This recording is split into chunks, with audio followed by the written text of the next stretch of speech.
Woo! What's going on, guys? Almost Forum coming at you guys again with another video. In today's video, it's Super Bowl Sunday. We're not going to be talking about the LA Rams and the Cincinnati Bengals. We're going to be talking about someone that's in that game, though, and it's Matthew Stafford. He's part of what I'm going to be talking about. What I really want to hit on is I want to talk about the trade that went down. Now, everybody knows, obviously, Matthew Stafford wanted out for 2021. Went up to the new regime, asked to be traded. Brad Holmes granted his wish. Ended up going to the LA Rams. We ended up getting, in return for Matthew Stafford, we ended up getting 2 future first-round picks. One this year, one in 2023. And then we got a third-round pick in last year's draft. Ended up drafting Ifeatu Melifonwu, cornerback out of Syracuse. Big corner. Missed some time last year as a rookie, but showed some flashes of what maybe he could possibly be. He's a big corner at like 6'2", 6'3", whatever he is, and over 200 pounds, about 205, whatever he weighs. And made some decent plays. Was around the football, a couple fumble recoveries, a couple pass deflections. Most notably, he did 2 really nice ones on Devontae Adams. And but he did miss some time, got banged up. But he looked like he could be a nice part of the future. So that was a really nice get by Brad Holmes and company for the defense. Should be a guy that moving forward for 2022 and beyond on that defense that we need a lot of help on. And then in return, we got the 2 first, the third, Melifonwu, and we got Jared Goff, LA Rams quarterback. Now, there was talks with other teams. I guess Washington football team was involved. There was talks of possibly Denver being involved. There was 3 or 4 different teams. And then the most notably one was the Carolina Panthers deal. Okay, this is the one that I keep seeing on Twitter. This is the one I keep seeing on all social media, that the Lions dropped the ball on this trade. They should have went with the Carolina Panthers deal, saying you should have took the 8th, and then apparently the Panthers were offering the 8th overall pick and Teddy Bridgewater and for Matthew Stafford. Now, people want to say that, okay, people get up in arms because obviously we had the 7th round pick, the 7th overall pick. We took Penei Sewell, and then there was an article that came out maybe a little while ago, a couple weeks ago, about Micah Parsons, who plays for the Dallas Cowboys, linebacker, guy that I really coveted in last year's draft. Apparently, the Detroit Lions told him that they were drafting him at 7. And Penei Sewell, the offensive tackle out of Oregon, fell to us. We couldn't pass that up. They ended up grabbing Penei Sewell. So I don't think Parsons came out in any kind of slander or anything like that against the Lions. But he did say that they were grabbing him. Now, Lions fans get all up in arms. They say that Brad Holmes got duped, the LA Rams, it wasn't a good pick. Look at what's going on with the Rams right now. They're playing in the Super Bowl in a couple hours, and we're going to have possibly the 31st or 32nd pick. Now, when this trade went down, we got the 2 first-round pick. We still don't know what's going on with next year's pick, 2023. Obviously, we haven't even begun the season, but 2022. We're going to end up with the 31st or 32nd pick. So now, this is where crystal balls should be involved, because apparently Brad Holmes got tricked into this, and but we all kind of knew where this year's possible first-round pick from the Rams was going to be. I think I predicted somewhere between 24 and 27, I think I predicted somewhere between there. Kind of close, 31, 32. It's not that far off. It was just kind of, LA Rams were a good football team. We knew that we're going to pick later in this draft. If you didn't really know, that's kind of on you. You need to keep up with the Rams because the Rams are a good football team, obviously.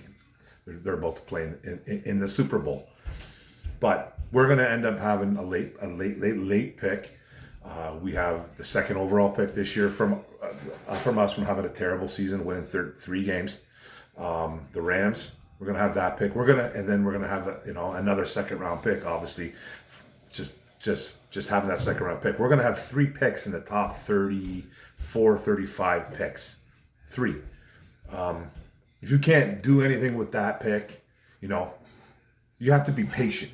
It's just Brad Holmes should be able to do something there if he wants to move up, move down, get someone he really covets. He could possibly package those 2 first-round picks, package a second-round pick, move up, do something.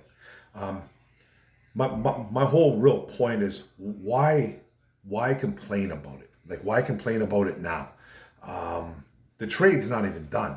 We don't even know who we're picking 31st, 32nd. We don't know if we're going to trade up or down. We don't even know what's going to happen this year. We don't know what's going on in 2023 where the Rams are going to be.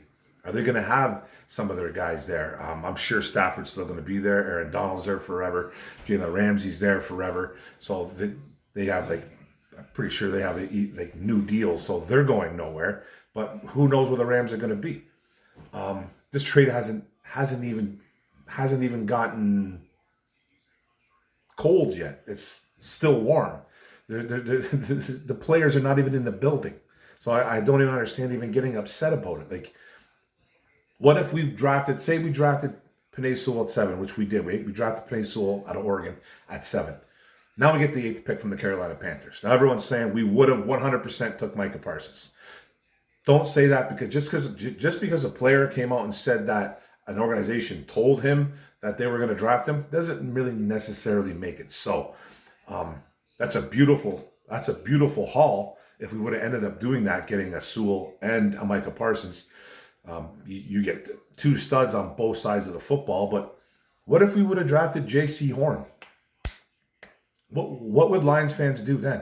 If you would have drafted J.C. Horn, the cornerback out of South Carolina, what would you have done? Lions Nation would have absolutely cucked their pants. They would have freaked out. There was a guy that played 3 games this year, didn't do nothing, and was hurt. Like what would you have done? Like, there was guys on the board. There was Devonta Smith was there, the wide receiver that the Philadelphia Eagles ended up taking, who had a nice rookie campaign. Patrick Surtain, who had a nice campaign in Denver, looked really good. Then there was guys, and there was obviously Micah Parsons. There was Rashawn Slater a little bit down the road. I think he was taken 13th by the LA Chargers. There was players, but what if we would have took J.C. Horn? This organization, this fan base would have just went bananas again. So, and don't tell me that cornerback was out of the picture because Coulda with his injury. I know he was young. Oruye, he hasn't exactly been the most stellar cornerback up until this year where he had 6, 7 picks, but he was getting beat a lot this year. So don't tell me cornerback was completely out of the picture. What if we would have took J.C. Horn? See, it's easy to play that what if game. You just never know what's going to happen. We have to let this trade marinate. It hasn't even marinated. We don't know what's going on yet. We don't know where we're going. We don't know who's going to be there at 31. Players drop all the time.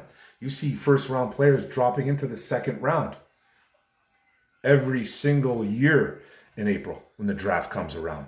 That's the way it goes. And don't ever guarantee who we would have picked. We could have messed that up. Brad Holmes could have messed it up and took J.C. Horn. People would have freaked.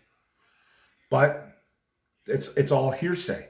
That's why I think, saying that it's a great trade and saying it's a bad trade, I think is both wrong on both parties.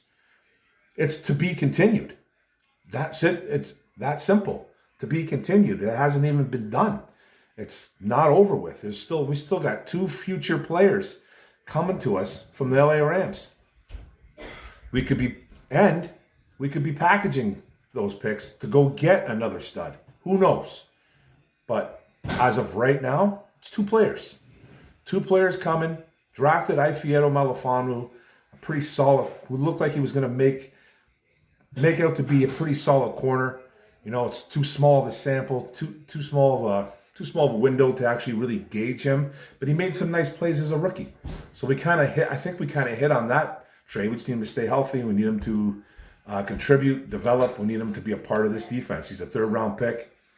I always say about drafts, man, if you're drafting guys between the first and usually the fourth round, you really need to hit on those first 4 picks. That's my preference. You got to always hit on those first 4 picks. And Brad Holmes, every pick that he made this year, not everyone was great, but they all contributed at some point in the 2021 season. So trust Brad Holmes, trust the process, and let it play out. You just never know. And then if we would have took Justin Fields too as well, a quarterback, people would have freaked. Imagine Justin Fields with this wide receiver core. Come on, guys. I bet you Amon-Ra St. Brown would not have been doing what he did with Justin Fields. And I'm not saying Justin Fields is a terrible, terrible quarterback, but he had some weapons in Chicago.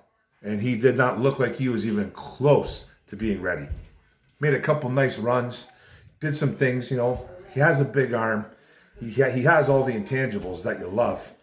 But there's a lot of things that you don't like about him. This fan base would have freaked, because half of them would have freaked because he went to OSU. So that's a whole other story. And I've never understood that, though, because once you come to Detroit, I don't care what college you went to. I hate the Buckeyes. But if you get drafted by the Detroit Lions and you're a Buckeye, I don't care. Remember Chris Spielman? Remember Decker? They went to OSU, too, and they turned out to be pretty damn good. So I'm not saying Fields is a bust. I'm just saying I think he would have been a nightmare behind this O-line. I mean, behind this offense in itself. O-line was okay. It wasn't bad. They had some good moments, had some bad moments. But you don't know who we would have picked, man. We could have dropped the ball and drafted a Fields or drafted a J.C. Horn.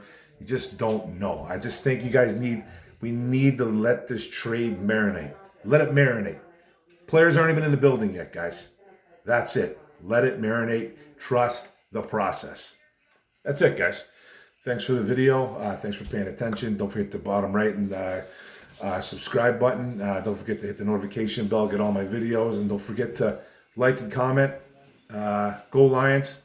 About to watch some football. Go Matthew Stafford. Boom.